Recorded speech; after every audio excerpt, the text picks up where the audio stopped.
Muito obrigada, Franciele, por me receber aqui na sua casa. Eu posso fazer uma pergunta? Pode. Começar com uma pergunta? Pode. Janaína, se você fosse começar a sua biografia, como você começaria? Um diário, como você começaria? Eu começaria resgatando a ancestralidade, então obviamente eu tentaria fazer uma contextualização sobre o lar, a família em que eu nasci, porque eu acho que isso faz toda a diferença e a gente não pode falar sobre as pessoas sem tentar entender um pouquinho do contexto e sem ter essa mínima noção de um todo, sabe? Porque as pessoas, assim, a academia, os estudiosos, os especialistas, eles rola até uma discussão, né, sobre você não analisar o passado de qualquer jeito, sobre você dar uma entender minimamente, você não fazer críticas, eu conheci essa palavra na universidade, anacrônicas, eu acho que é essa palavra, não sou dona da verdade, talvez eu estou falando assim, erros, estou cometendo erros aqui. Mas, enfim, eu começaria então falando um pouco sobre minha mãe, minha avó. E por quê? Porque meu nome foi decidido antes da minha mãe engravidar. Antes da minha mãe ter imaginar que um dia teria filhos, enfim. Minha mãe tinha 7 anos de idade, morava com a minha avó. E a minha avó é uma mulher muito simples, e naquela época ainda mais, dependia da ajuda da família para sobreviver. A minha avó hoje é uma mulher negra, de pele retinta, que não tem aposentadoria. É uma pessoa que cresceu dentro de fazendas no interior da Bahia. É uma mulher que é muito sábia, mas ao mesmo tempo é muito marcada por mágoas e por decepções do passado. Então, é uma figura complexa que, na verdade, para mim, além de ser uma espécie de musa, também é um exemplo sobre o que é a mulher brasileira. Então, a minha avó tem esse background. E a minha mãe, ela... Então, assim, por que eu falo isso de background, né? Porque a minha avó, nesse período, quando minha mãe já tinha 7 anos, não era uma mulher, era uma mulher separada, ou não oficialmente, né? Porque ela nem tinha ideia de como é que tudo isso funcionava. E então tinha esse contexto de desde que a minha mãe nasceu, ela já se tornou, por ser a filha mais velha também, o marido da minha avó. Então, assim, tem esse peso, né? Isso fazendo a crítica social poderosa sobre a minha história. Mas a história do meu nome, então, porque senão eu vou abrir muitas parênteses. Minha mãe, então, nasce nesse contexto, minha mãe vive e está ali nesse contexto, no fundo da casa da minha bisavó, que compartilhava o mesmo lote, e com outro irmão da minha avó, então tem esse lugar. A minha avó é uma mulher muito religiosa, a vida dela é totalmente, eu posso dizer que ela tem horários religiosos, porque para comer ela tem horário, para dar comida para os pássaros que vão todos os dias lá, porque ela dá comida sempre no mesmo horário. Ela é religiosa nisso e ela tem essa conexão espiritual, o mundo, ela tenta entender o mundo a partir dessa ótica sempre. E então é uma história, a escolha do meu nome é uma história espiritual. É uma história de um contato da minha mãe com outro mundo ou uma outra dimensão, não sei como categorizar isso dessa forma. Assim, enfim, e aí então a minha mãe, ela já era noite, a minha mãe tava lá. Esse barracão não tinha banheiro dentro. Então, para escovar dente, lavar cabelo, essas coisas, tinha que ser no tanque. Em que lavava roupa, em que você tinha que compartilhar ali o espaço de lavar roupa com escovar dente, com se arrumar no espelho, aqueles espelhos pequenininhos com borda laranja, um clássico. Que tem. Um clássico do Brasil, um clássico. Qualquer supermercado brasileiro tem esse espelho. Então ela vai escovar o dente à noite, em algum dia, enquanto ela tinha 7 anos de idade, do lado de fora, estava escuro, e ela morava em frente à casa da minha bisavó. Então passou um gato em cima do telhado da casa da minha bisavó, enquanto eu estava escovando o dente, que era um gato preto, e esse gato, segundo a minha mãe, e eu confirmei isso nos últimos dias, porque é uma história tão louca que eu fiquei, meu Deus. E esse gato preto conversa com ela. Minha mãe, com 7 anos de idade, conversa com ela. E ela entra em estado de choque. E ela fica absolutamente paralisada. Lembra um pouco, desculpa, o Edgar Allan Poe, né? Ele tem o conto do gato preto. Sério? Foi só um parênteses. Que legal, quero ler esse conto. Muito Deve bom. ser muito massa. Muito massa. Que Inclusive é a gente isso? viu numa festa. É o contato dela, ela entra em choque, em estado de choque. Ela fica completamente paralisada, não consegue dormir, não consegue mexer, músculos paralisados, não consegue fazer nada. Então minha avó pega ela, leva pro quarto. E o que foi, Alexandre? O que foi, Alexandra? Que é o nome da minha mãe.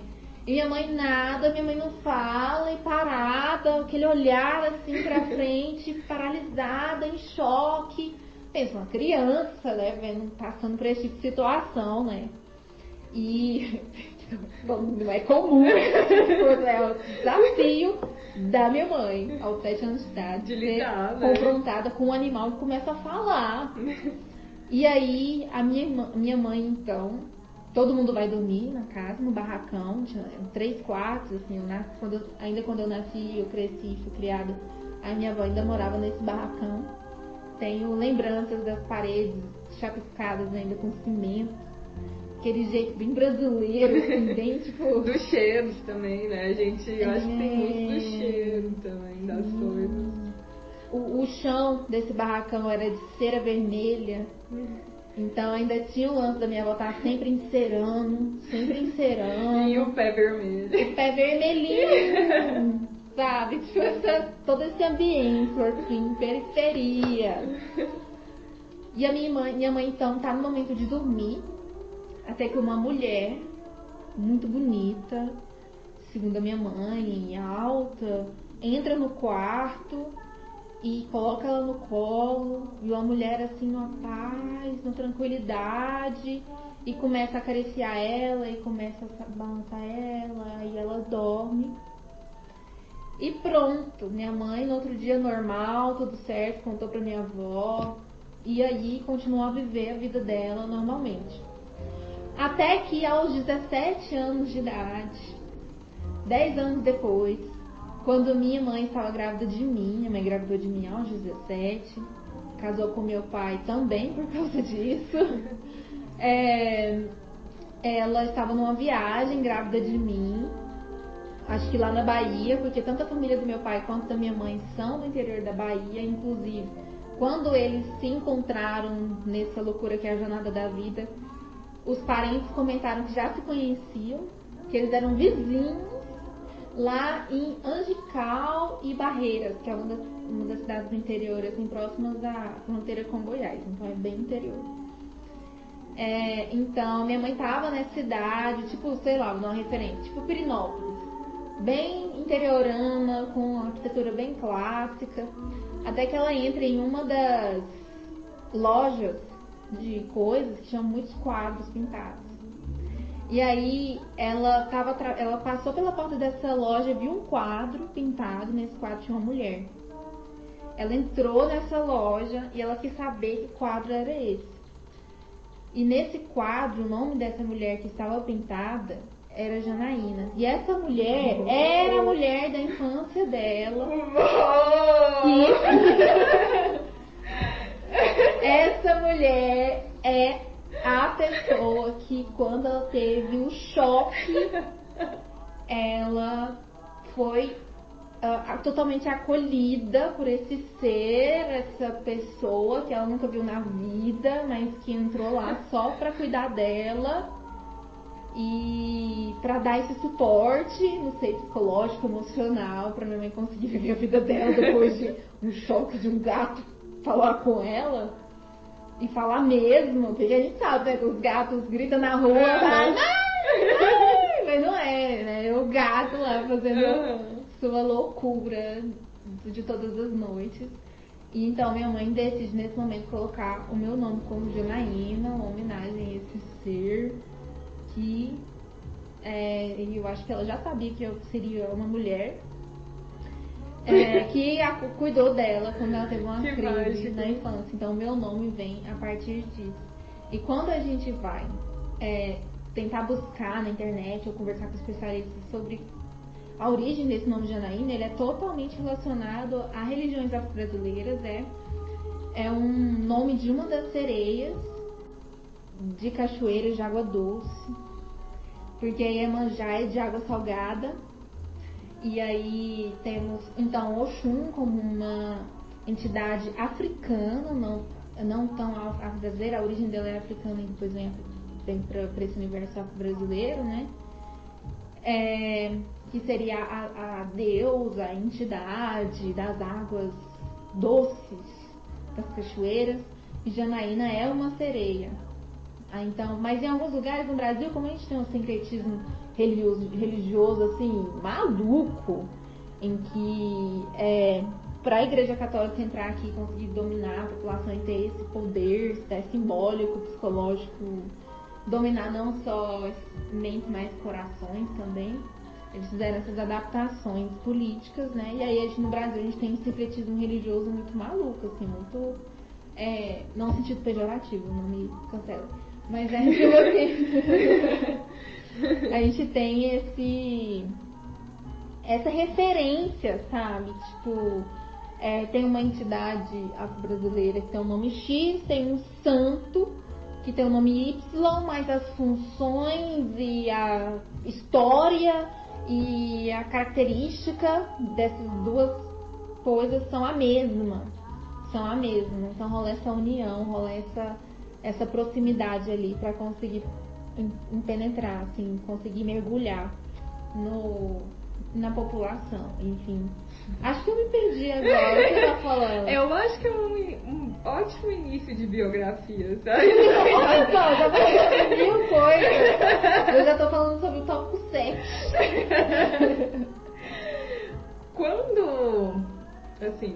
Quando você acha que Janaína se conecta com Janaína? Uau, eu acho que ainda não me conectei, não.